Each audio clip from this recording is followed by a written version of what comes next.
I want to bring you some breaking news coming from the occupied West Bank. Dozens of settlers protected by Israeli forces are attacking Palestinian residents in the fields of al-Mughayyir village. This is just northeast of Ramallah.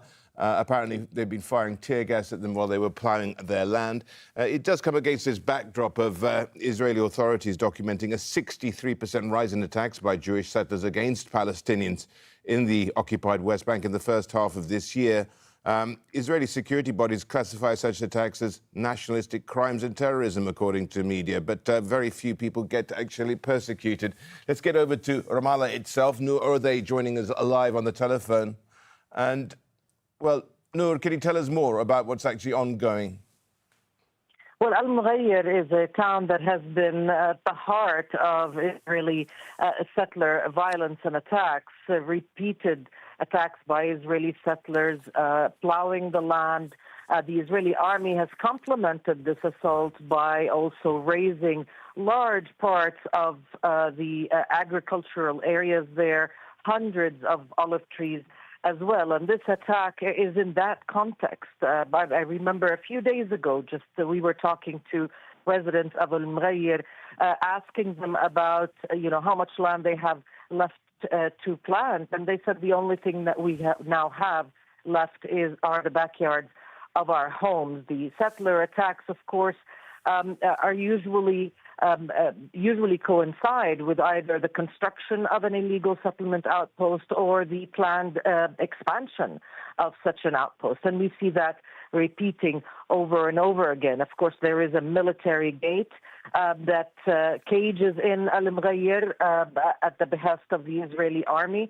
So this area becomes inaccessible to the outside world. Residents have to plan whether they want to leave the town or not because they may not be able to return. And that's the kind of atmosphere that is created by this combination of Israeli settler attacks and the Israeli army keeping the town completely under lockdown on many days and protecting the settlers while they do these attacks. And of course, we're seeing this repeat across the occupied West Bank, in the south, in Hebron, in the Nablus area, but even in the north, in Jenin, where there are fewer Israeli settlers in numbers, and now an unprecedented number of outposts being set up throughout that district.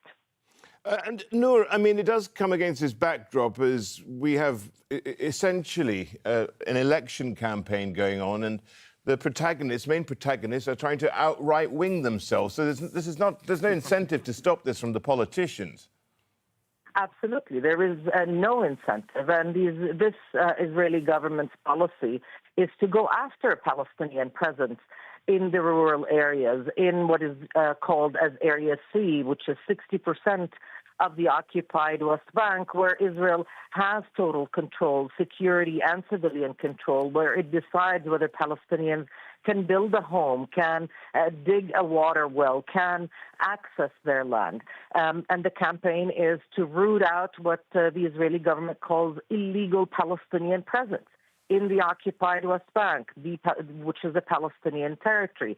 Who is that territory going to? Well, it's going to the Israeli settlers, whether in settlements that are there, established, recognized and expanding, or in outposts that are being set up in areas on hilltops that then require being connected to settlements and taking over more land. So this is not a way or in disconnection of Israeli government policy, and there is most definitely an election campaign going on. You look at some of the videos that are coming out from these candidates, from these political parties, and what you see are CVs of violence against Palestinians presented to voters, whether that's in Gaza, whether it's against Palestinian prisoners, detainees, and the forcibly disappeared, and how the fact that they're not eating well, the fact that they're being mistreated. This is a video that was just released by the Israeli Minister of National Security, Itamar Ben-Gvir, or whether it is fighting Palestinian presence, demolishing homes, and setting up hundreds of settlements and outposts, like the campaign launched by Bezalel Smotrich, who is in charge of that effort, officially and ideologically. How does it work, Nour? I mean, we have a situation where suddenly there's an outpost created, which is illegal technically under Israeli law, and then those outposts get bigger, and then they're gradually legalized by the Israeli judiciary, and then they grow to even bigger settlements, which then create further outposts. So it's a whole creeping takeover of the West Bank. Is that how it works? Well, it used to work like that, but under this government, nobody now dares to call any settlement illegal because the policy of the Israeli government is to set up outposts, is to allow these so-called pastoral outposts to be set up on the hilltops of the occupied West Bank. So what you see right now are expedited efforts to entrench those outposts, to provide them with security, to provide them with water, with electricity and protection, and even financial aid.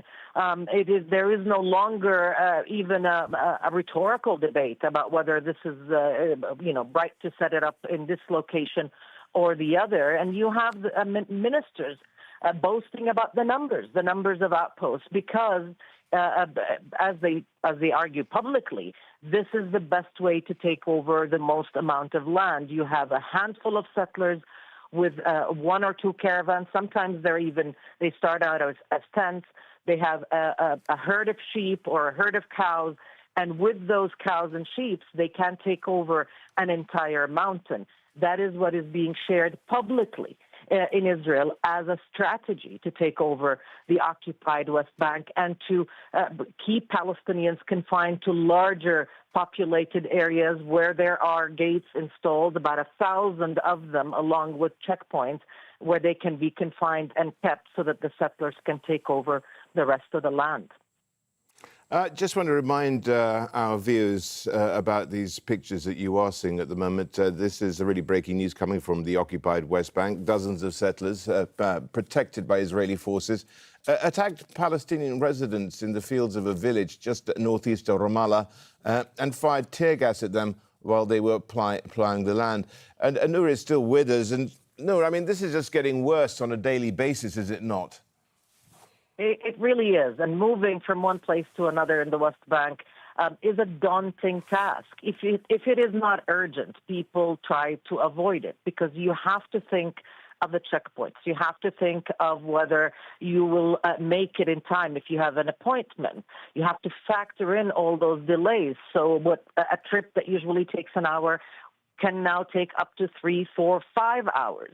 That costs more money and it costs more time, but it also could cost you your life or safety, because Israeli settlers are also on the road and there is no telling what they can do. What this does also is change the way of life of Palestinians, because when farmers can't get to their land, they're no longer farmers.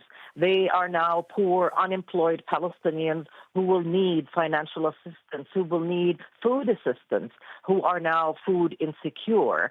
And in the context of a shrinking economy, and a Palestinian economy that has been kneecapped by other Israeli policies, these farmers find absolutely no help. And so you get to a situation where the social fabric, the economic composition of those communities is completely altered, and there is very little that the community can do to help those affected, to help those who cannot farm or cannot access their land or cannot get to their job and are then let go if they work in a town or city that is beyond the limits of their own community. So this has a domino effect that is difficult to quantify, because it really affects everything. It affects all ways of life. And we are in summer break. Schools will be opening at the end of this month. On top of everything we're talking about, in a few weeks, we're going to see school children having to walk to their school and having to endure or calculate all of the things that we're talking about now. The checkpoints, the gates, the Israeli settler violence, all of that will now be part of their daily routine as well. Nour, I mean, we also had the Israeli authorities issuing a tender for something like 627 new housing units in Kochav Yaakov settlement on the occupied West Bank. Apparently, this project is going to be built on land in Ramallah itself, is it not? And the al-Birhe governorate. Tell us a bit about this. That's right. Well, part of the strategy of the Israeli government, as it has been declared by Bezalel Smotrich, is to not recognize those divisions or those classifications of land in the West Bank. So it's not just Area C anymore, 60% of the occupied West Bank that is under complete Israeli security and civilian control. It's also Area B and A, which is where Palestinian towns and cities are. And we have seen in the past month or so, the Israeli government sanction the expansion of existing settlements and the establishment of new ones on Palestinian land where there are Palestinian communities. And so what you will have is Israeli settlers living literally in the midst or at the doorstep of Palestinians. And that will undoubtedly result in scenes like the ones we're seeing in al-Mughayyir and in other areas where Palestinians will be faced with a choice between their security and the security of their children and staying in their homes on their lands. And this may result in people leaving their homes because they simply cannot sustain a life that is under the mercy of the Israeli settlers who have taken it over with government sanctioning. No, give us an idea of just how difficult it is to travel from one part of the occupied West Bank to another. Well, let me summarize it to you this way. There are groups on WhatsApp and other applications where people tell others what is the situation of the roads like where they live. So before you head out of your city, before you head out of Ramallah, you check those groups. You see what the situation is of the checkpoint right outside, right at the gates of Ramallah to see if you can leave that city.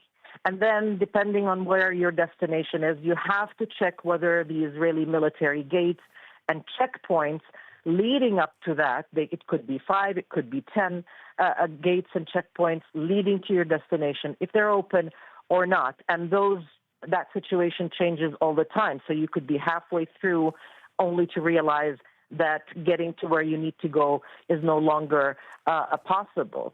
And you also have to keep a lookout for Israeli settlers who could be coming down the hill, who could be throwing stones, who could be setting up their own checkpoints. You have to worry about that because there's no one you can call if that happens. If you're attacked by an Israeli settlers, there is no one who can come to your aid because the Israeli army is there to protect the settlers.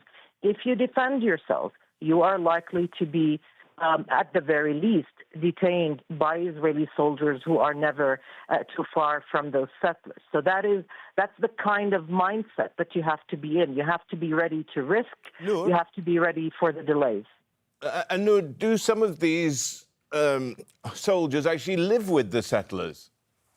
Absolutely. There is a disproportionate number of Israeli settlers who now wear the uniform of the army, and you see them off uniform attacking with the settlers sometimes, as we've heard from many eyewitnesses in Palestinian villages, and then they put on the uniform. There are units that have been set up, so-called security units, set up by Itamar Ben-Gvir for the protection of Israeli settlers. These are people who have government-issued weapons to protect these settlers.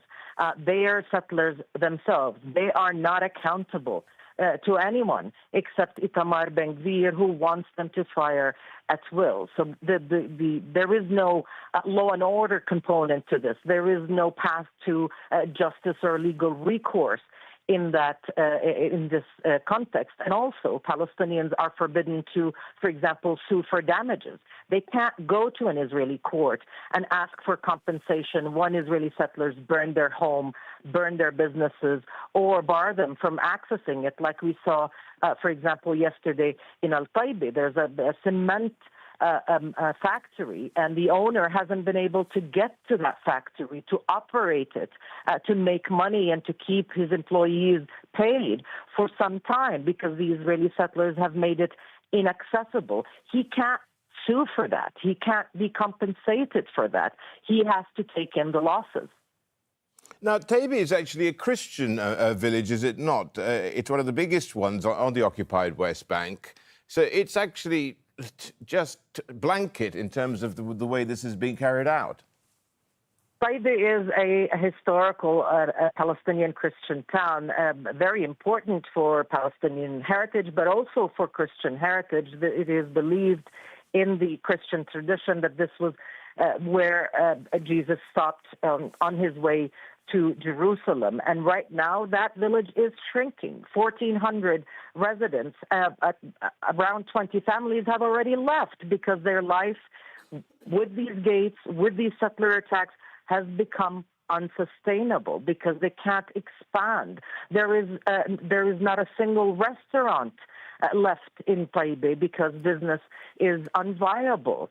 It is a town that is struggling to stay afloat because of what we're talking about, because of more than a dozen Israeli settlements and outposts that are surrounding it, taking over the land and making the rest of it inaccessible. There are large plots of land in Taibi that have not been officially confiscated by the Israeli army, but they've been confiscated by fear of settler attacks, fear of having the crops burned and then making all of that effort and investment go down the drain.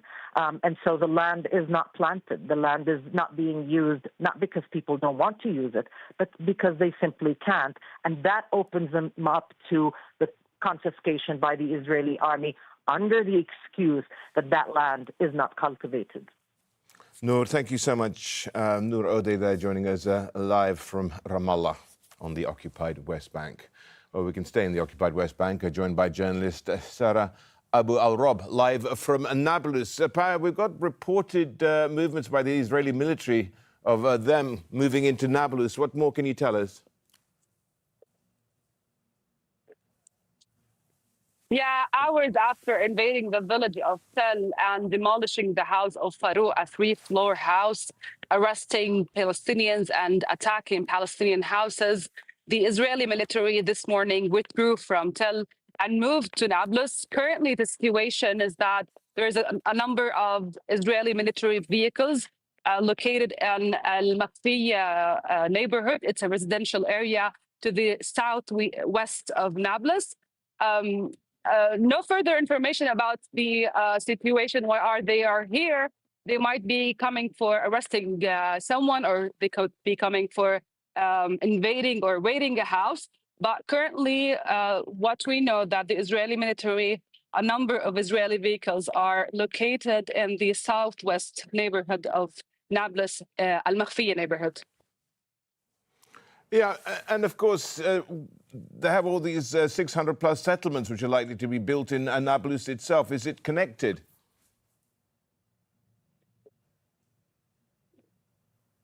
Of course, the Israeli military raids are, in addition to the continuous and daily Israeli settler attacks against Palestinians in Nablus and in many other cities, both of them have the same goal, to force Palestinians to move out, especially from areas B and C that are supposed to be under the Israeli military, to condense as much as possible of Palestinians in the cities, which are supposed to be also under Palestinian Authority control. However, the Israeli military and the Israeli settlers are able to raid, attack, and invade the cities, whether it's in Nablus or in other cities.